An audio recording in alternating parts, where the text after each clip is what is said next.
Bonjour à tous, j'espère que vous allez bien. Je vous retrouve aujourd'hui pour vous proposer une vidéo que vous m'avez demandé. On va se concentrer sur le cas du calendrier de l'Avent Maybelline de cette année. Et juste avant de commencer, j'ai quelques petites choses à vous dire à son sujet avant de passer à l'unboxing. Alors, je ne sais pas si vous aviez suivi ma série calendrier de l'Avent l'année dernière, mais lors de l'unboxing du coffret 2020, j'avais eu l'occasion de constater qu'il y avait beaucoup de vernis dans ce coffret et également beaucoup de crayons. Et en fait les retours étaient assez unanimes de votre part. Vous avez été très nombreuses à me dire que malheureusement le contenu ne changeait pas tellement d'une année sur l'autre et qu'il y avait très clairement beaucoup trop de vernis et de crayons et que c'était vraiment dommage parce que la marque Maybelline propose tellement de références qui sont extra qu'elles pourraient être glissées dans un coffret comme ça, mais la marque n'a pas trop l'air de vouloir le faire et du coup cette année, avant de vous proposer cette vidéo, j'ai voulu voir si la marque Maybelline avait pris en considération tous les retours des consommateurs. Et alors je suis au regret de vous annoncer que 2021 ça ne sera pas l'année où le calendrier de l'Avent Maybelline changera fondamentalement parce que j'ai pu voir que le contenu était quasiment identique à celui de l'année dernière. On retrouve beaucoup de références similaires. On retrouve également toujours des crayons, des vernis et puis bon quelques références best-sellers comme des mascaras. Mais de façon générale le contenu n'a pas tellement changé, il n'est pas vraiment plus varié et je trouve ça dommage parce que comme je vous l'évoquais, chez Maybelline il y a tellement de produits qui sont géniaux et ils sortent quand même beaucoup de nouveautés. Je pense notamment là ces derniers mois aux gloss qui sont un peu des dupes des gloss bombs de Fenty qui sont géniaux dont je vous ai parlé sur la chaîne. C'est vraiment le genre de produit qu'on aimerait retrouver dans le coffret de fin d'année. Et j'ai l'impression qu'ils n'ont pas vraiment opté pour cette solution-là. Donc j'espère que cette vidéo pourra vous aider. Mais c'est sûr que comme ça d'emblée, je me dis que j'aimerais vraiment que Maybelline écoute les retours consommateurs et arrête de nous glisser des dizaines de vernis et de crayons dedans pour privilégier des références peut-être plus récentes ou des best-sellers, quitte à ce qu'ils coûtent un petit peu plus cher parce que je vous l'ai pas dit, mais ce calendrier est proposé au tarif de 59,90 €, ce qui est intéressant, on est d'accord, mais ce qui est un peu moins intéressant c'est quand le contenu n'est jamais renouvelé d'une année sur l'autre. Donc bon, ceci étant dit, je vous laisserai bien sûr comme d'habitude le lien pour accéder à ce calendrier en barre d'infos si vous voulez vous pencher sur son cas après cette vidéo ou s'il vous intéresse vraiment. N'hésitez pas à me faire des petits retours en commentaire ci-dessous. Et du coup c'est parti, on passe à l'unboxing. Alors voici comment le calendrier de l'Avent 2021 se présente. Je dois dire que en termes de format, bon ça ne change pas tellement, mais en termes d'illustration c'est très mignon, c'est très réussi. Maybelline a mis à l'honneur la ville de New York et il y a plein d'illustrations qui sont adorables. Et ces illustrations qu'on retrouve sur le calendrier séparent les différents quartiers de la ville, donc c'est très mignon. Franchement on peut passer un petit moment à observer tout ça. Ils ont même ajouté quelques détails festifs. Du coup je trouve que ça change, on retrouve complètement l'ADN de Maybelline New York et il est très réussi de ce côté-là, il donne le sourire, donc ça je dirais que c'est plutôt un point positif. Alors je vais pas faire durer le suspense plus longtemps, c'est parti, on commence avec la première case. Oh, je sens que ça va me gonfler. Je viens de passer 5 minutes à essayer de sortir ce rouge à lèvres, j'ai failli me faire mal plusieurs fois parce que impossible de le sortir de là. La cale est tellement serrée autour du produit que c'est l'enfer. Je sens qu'en plus je vais me blesser vu comment je suis douée. Donc bougez pas, je crois que je vais prendre une cuillère pour essayer de sortir les produits parce que sinon je vois le drame arriver là comme ça très rapidement. Non mais qu'est-ce qu'il faut pas faire? Ah bah dis donc. Vous allez me dire Laura t'exagères quand même, c'est pas si grave. Moi je considère que c'est quand même assez important parce que ça fait partie du processus, vous voyez, d'unboxing chaque jour. Et si chaque matin en ouvrant la case de votre calendrier vous n'arrivez même pas à faire sortir le produit, je trouve personnellement que c'est un peu embêtant. Donc bon, c'est pas grave, on va oublier ça, je laisse la petite cuillère qui va bien m'aider lors de cet unboxing. Et on commence par un rouge à lèvres que je connais pas du tout, je l'ai jamais vu. Dites-moi si vous connaissez ce packaging. Je ne sais pas du tout de quelle gamme de rouge à lèvres il s'agit. En tout cas, on retrouve ici la teinte 160 Rose Glamour et la référence n'est pas indiquée. Donc je vais ouvrir ça pour vous montrer. Ouh, ça commence un petit peu bizarrement. Je vous laisse observer ce rouge à lèvres. Alors je comprends pas parce qu'il y a des gammes de rouge à lèvres chez Maybelline qui sont géniales et hyper appréciées, comme la gamme des Color Sensational dans laquelle il y a même plusieurs finis, enfin mat, satiné, etc. Et là, le packaging est un peu cheap, je ne sais même pas à quelle gamme ça correspond. Et alors la couleur pour laquelle ils ont opté, waouh! Waouh, ça me rappelle un peu les années 90. Il s'agit d'un rose néon un peu pastel mais en même temps très fuchsia Et en plus, oh, j'ai peur de le swatcher. Vous savez quoi, je vais le swatcher, mais j'ai l'impression qu'il est un peu métallique sur les bords. Regardez les reflets un peu argentés là qui s'en dégagent. Bon, ça je vais pas vous dire que ça me fait personnellement plaisir. Là, d'emblée, je peux vous le dire, c'est un flop. C'est le genre de couleur que je ne porte jamais. Avec un fini métallique comme ça, c'est un petit peu régressif. Ça me rappelle, comme je vous le disais, les années 90.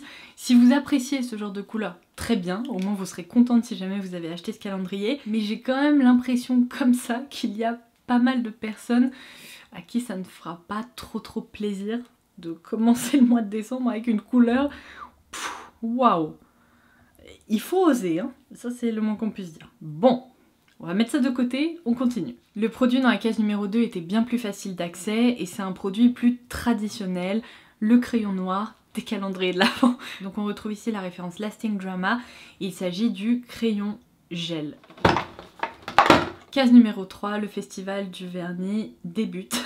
Donc il s'agit ici de la référence Superstay 7 Days. Donc là c'est pas la référence Color Show. Je préfère cette gamme-ci à la référence Color Show parce que les petits vernis Color Show ne tiennent... Mon dieu, je vais dire ça combien de fois.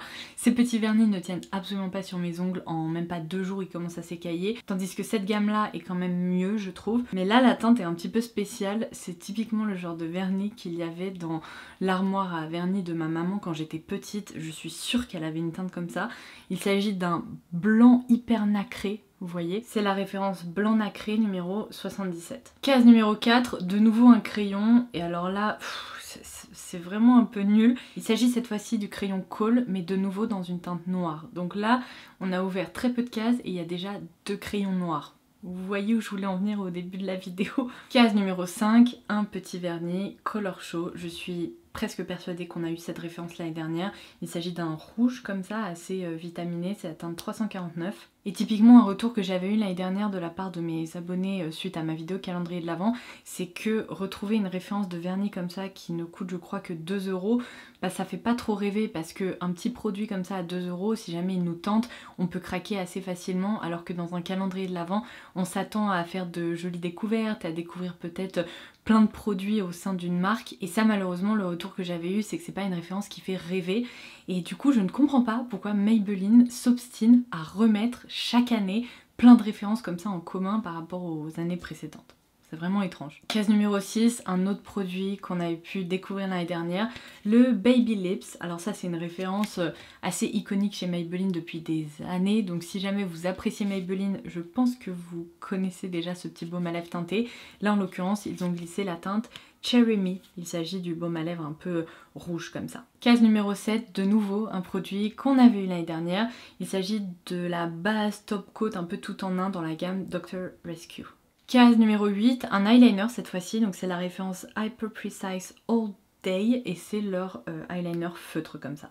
Bon, ça c'est plutôt cool, moi j'aime bien l'eyeliner. Vous n'aurez peut-être pas le même ressenti si vous n'en portez pas, mais en tout cas, moi j'aime bien les découvrir. Case numéro 9, non mais il va vraiment falloir me dire si cette gamme existe depuis super longtemps parce qu'elle m'a l'air hyper vintage quoi, la forme des packaging et tout, ça me semble complètement fou, j'ai jamais vu ça chez Maybelline depuis hyper longtemps.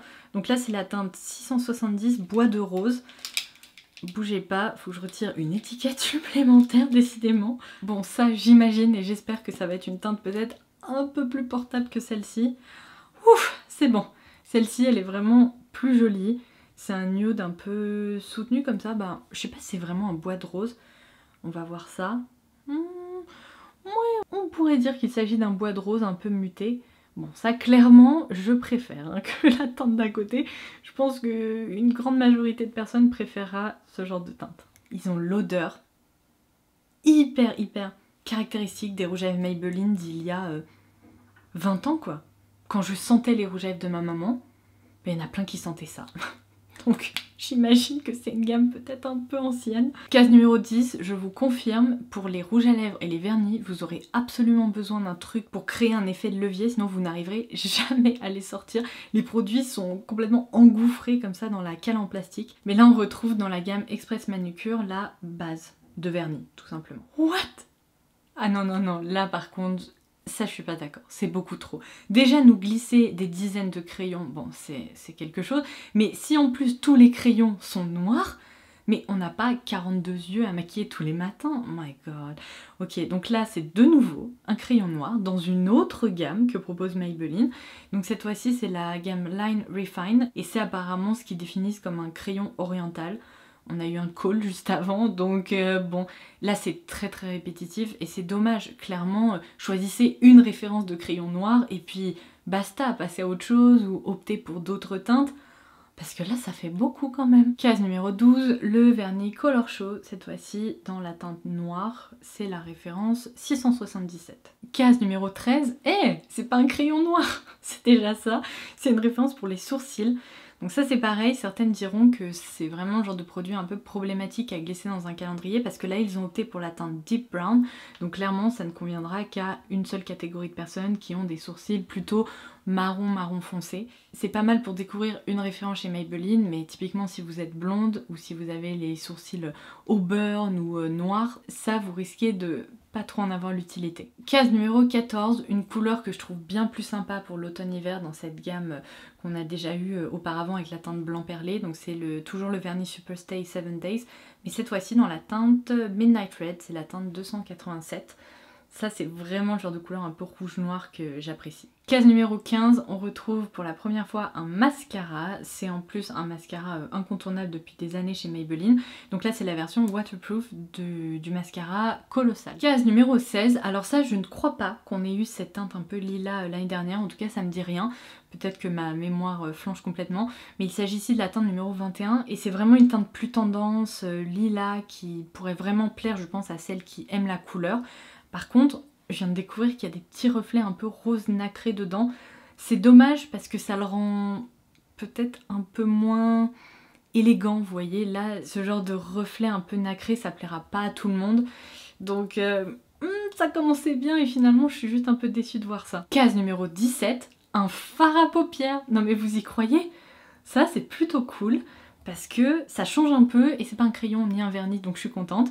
Donc là c'est la teinte Nude Glow et alors je vais vous proposer un swatch parce que la teinte a l'air vraiment sympa et ça me dit vraiment rien des fards à paupières mono chez Maybelline. Je sais qu'ils proposent des palettes mais là en fard à paupières mono comme ça en plus franchement la teinte a l'air très jolie, donc on va la swatcher ensemble.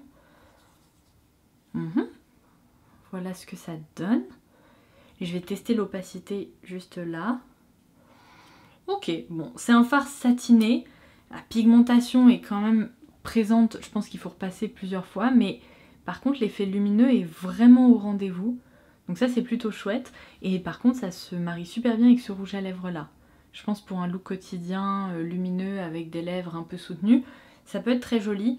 Ça c'est une belle surprise. Case numéro 18, on retrouve définitivement des répétitions au sein même du calendrier, donc ça c'est un peu embêtant. De nouveau un vernis bordeaux comme ça, mais cette fois-ci dans la gamme Color Show, et c'est la teinte 352. On est d'accord, ce sont pas tout à fait les mêmes couleurs, celle-ci est bien plus foncée, comme je vous le disais, c'est un peu un rouge noir, et là c'est un peu un rouge bordeaux, mais c'est quand même assez proche quoi. Ils auraient pu choisir de mettre l'un ou l'autre. Mais c'est pas possible! Comment est-ce possible? On retrouve encore un crayon noir. Mais c'est une blague. Donc cette fois-ci c'est le Tattoo Liner. Et alors la teinte c'est Deep Onyx. Donc je ne sais pas si celui-ci est plus gris anthracite ou noir. Mais dans tous les cas c'est quasiment la même chose que les crayons qu'on vient d'unboxer. Mais c'est pas possible. Bon, attendez, celui-là je vais le swatcher parce que ça m'intrigue trop. Je me dis c'est pas possible qu'il nous ait glissé un 4e crayon noir dans un seul calendrier de l'Avent. Purée, c'est un crayon noir.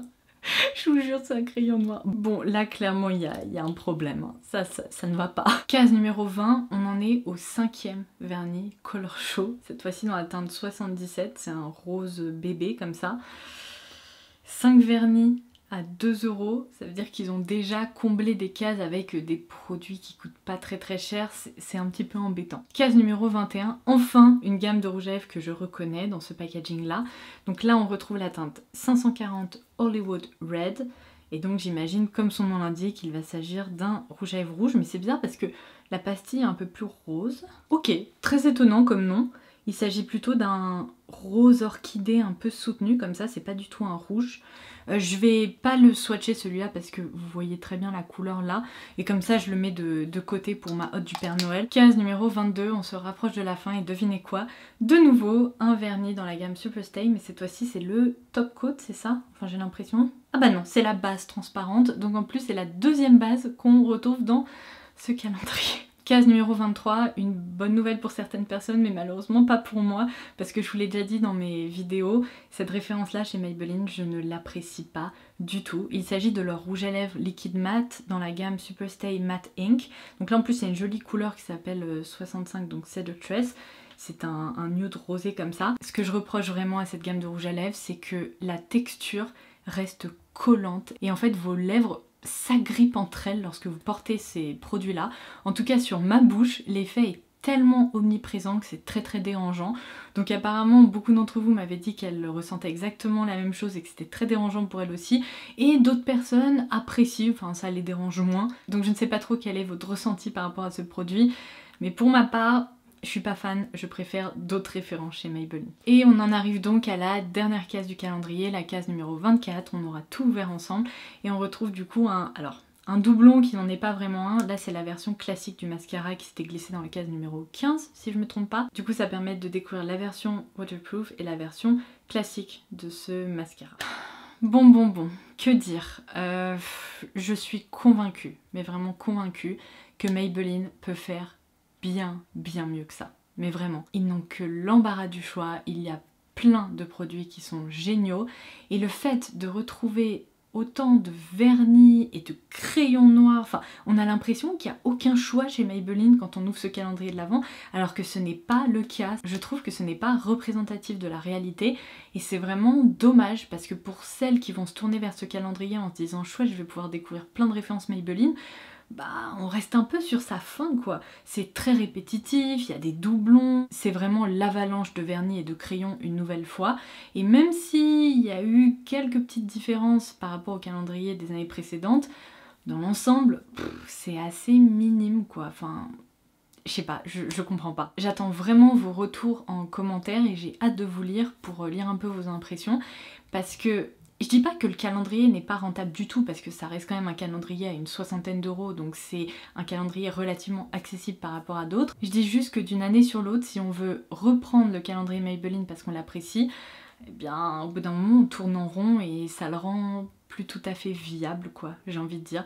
Voilà, vous avez mon ressenti personnel, j'ai hâte de vous lire et j'espère de tout cœur que l'année prochaine Maybelline modifiera un peu sa formule et optera pour un autre contenu parce que le coffret en tant que tel je le trouve chouette, essayez de corriger ce problème de cale qui est insupportable mais après sinon pour le contenu il y a des choses à revoir, ça c'est sûr. Voilà, en attendant ma prochaine vidéo je vous embrasse très fort et je vous dis à très vite. Bye bye.